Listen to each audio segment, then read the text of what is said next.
very important man in the history of biology whose name is Gregor Mendel. And he helped us to understand some very important lessons about inheritance.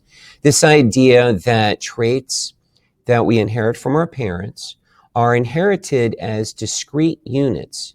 Now, what we mean by that, we'll open up in a moment, but this opened up a great area of exploration in biology, which we now call genetics. Let's take a look. As I said, Gregor Mendel laid the groundwork for genetics. Gregor Mendel was an Austrian monk that lived in the second half of the 19th century, an Austrian monk, and much of his life revolved around the study of plants, particularly pea plants, as he examined those while he lived in the monastery. So traits are characteristics that are inherited from one generation to the next. We now have a whole branch of biology known as genetics, which is the study of biological inheritance patterns and the variation of those traits. So Gregor Mendel showed us that traits are inherited as discrete units.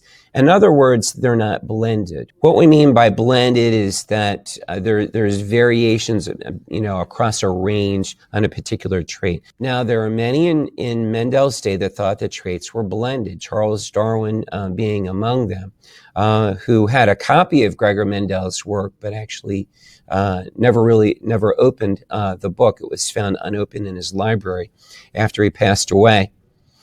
And so we've learned some very important lessons about inheritance that we can look back and be thankful for Gregor Mendel.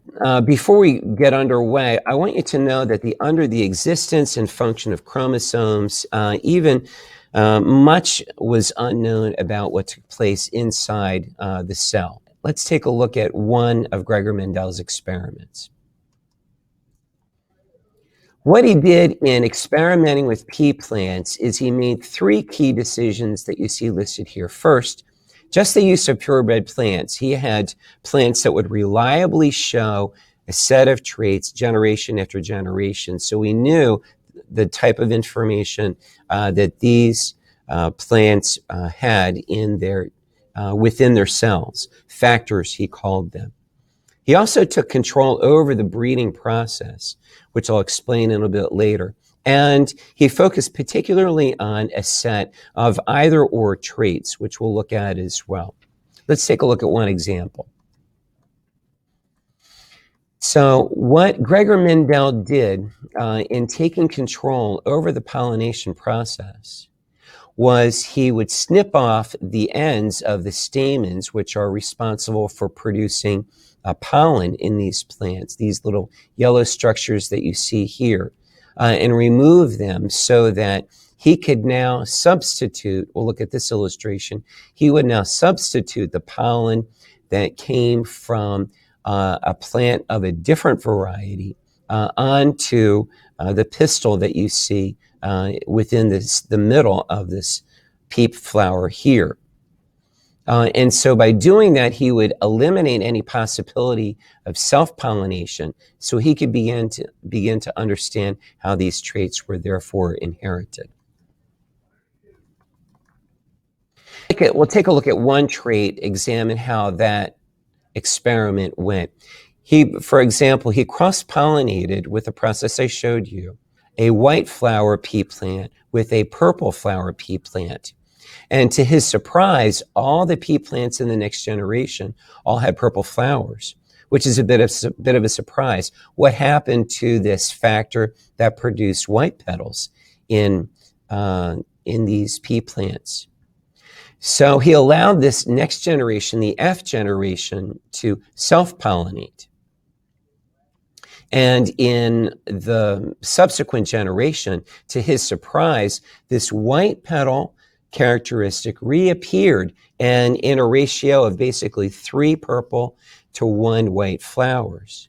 So it was a bit of a surprise, and this led to several important realizations. First, going back to this original pea generation here, that information on the white petal was not lost, but it was masked over by this other purple trait. And then 2 generations later, we can see that it reappeared here in the F2 generation. I want to introduce now a trait, therefore, that we refer to as heterozygous. In other words, in this F1 generation, we can have, by all appearances, a trait that is just one color. And yet, the genetic information that we're not seeing in that generation, there's actually two factors that are there, hence the word heterozygous, hetero meaning different. There's two sets of genetic information in this generation of plants. We're only seeing one. That will be realized later on as we cross-pollinate them, and we can expose that information in the next generation. As we looked across at the other traits that Gregor Mendel examined, we find a striking repeating pattern that you can see. Gregor Mendel looked at P shape. Well, when we take a look at these numbers, they appear to be in a ratio of about 3:1, just like we saw with the flower color. Again, P color, same ratio. Pod shape, pod color, flower position. Axial means that the flowers grew down the side of the plant. Terminal means that the flowers only appeared at the top of the stem. But again, the same ratio, approximately 3:1. Plant height. There were 3/4 of the plants that were tall. Only 1/4 of them were short. So this is a very striking pattern that you see in these 7 traits. And you can see at the top of this table, we're using the word monohybrid. Hybrid meaning we're looking at a combination of 2 traits together. Mono meaning we're just examining one trait at a time. Very striking pattern that we see. And so Gregor Mendel came away with several important conclusions. One we've already mentioned. We'll look at the others now. First, traits are inherited as discrete units. It's not as though we're getting, with the purple and the white, we're getting kind of a lavender color in between. Oh no, it's either purple or white. Very interesting. Not what Charles Darwin would have predicted. Secondly, organisms very clearly inherit 2 copies of each factor, which we now refer to as a gene. One of these comes from each parent. And secondly, during this process of gamete formation, in other words, during the ovum formation inside the pistil of that flower and in the formation of that pollen, these traits of purple or white, yellow or green, and so forth, they're going to separate from each other.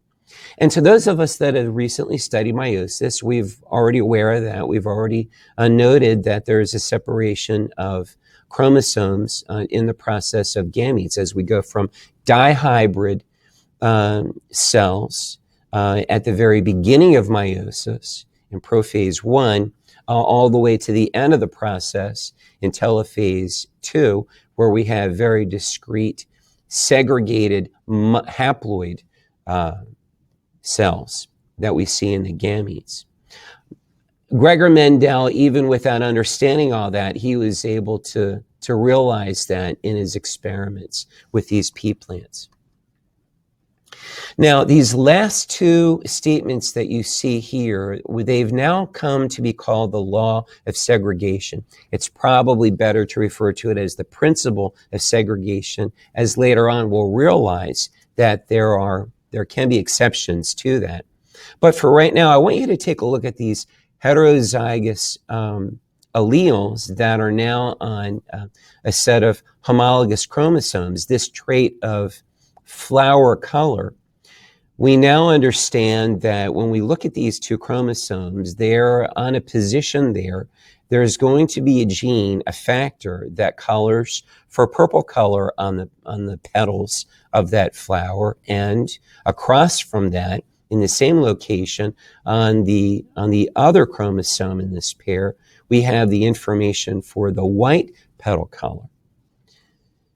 So this is what we refer to, therefore, as heterozygous alleles. In other words, they're coding for the same characteristic, but a different version of that characteristic, in this case, color. Well, it's great. Thanks for examining inheritance with me today. Thanks for watching. Bye-bye.